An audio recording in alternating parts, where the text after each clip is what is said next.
Welcome. We have been expecting you. You think you have been brought here by chance or adventure, but today you will face your destiny. You have been chosen to face the 7 masters. The Jamaica Association for the Deaf is particularly pleased about this interactive computer game.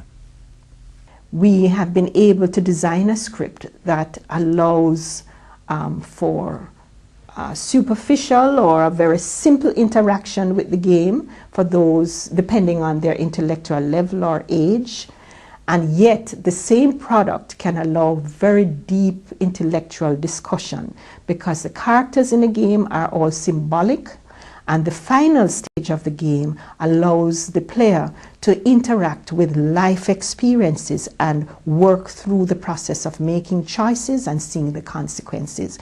The game is called The Master of Life, and it's a quiz game. There are tasks and missions for you to accomplish, but the quizzes where you're asked questions on sexual and reproductive health are the ways from which you earn money or earn items that will allow you to advance through the game. A lot of interesting characters, lots of interesting gameplay, from mazes to buried treasure games, villains, good people, bad people, and it's a fun game. The drug window at the Jamaica Council for Persons with Disabilities is another example of how the EC UNFPA project is strengthening the capacity of the partner agencies to increase access for disabled persons to relevant SRH services. This drug window and the outreach provides that opportunity for persons with disabilities to be served, for their needs in this area to be met, and for them to be comfortable speaking with somebody that they are familiar with, in terms of their sexual and reproductive health issues. There's still some amount of hesitancy on the part of persons to come to this centralized location. So, the outreach program that was recently established is a welcome addition to this service. We have a vehicle that was donated by the UNFPA, European Commission, a project, and we use that to do the distribution, not only of the condoms, I may say, but posters as well. What we do is through the contact that the person that we trained earlier with the National Family Planning Board in counseling and this, contraceptive or sexual and reproductive health issues, through that individual or those individuals, we find out how many clients they serve and how many, they would want in terms of condoms and pills, and then we distribute. And they would do the counseling and distribution from their center. The JAMR School of Hope is another partner agency and affiliate institution that's already feeling the positive impact of capacity strengthening through the SRH project. We are faced with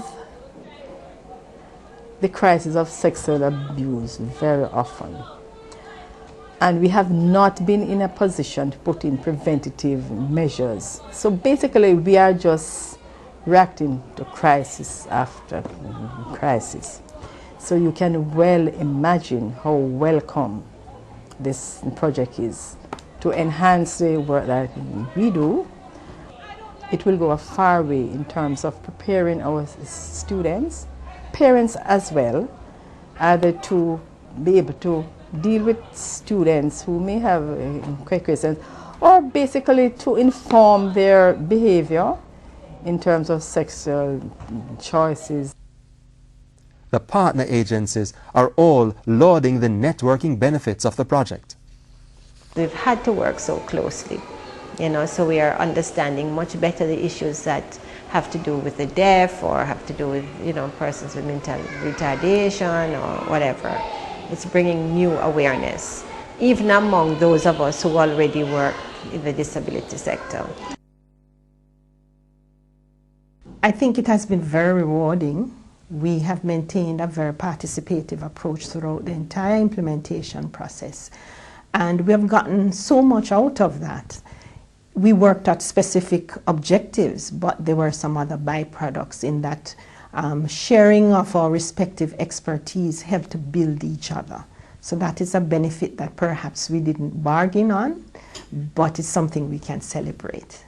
No project before has really targeted the disabled persons or persons with disability in this way.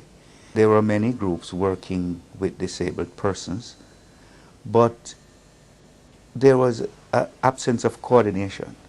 This project has helped to strengthen that coordination. It has helped to focus everybody on the needs and rights of disabled persons, especially their sexual and reproductive rights. For the first time, disabled persons now have materials developed and designed specifically for them with their inputs, which relates to their needs and their desires, respecting very much their rights.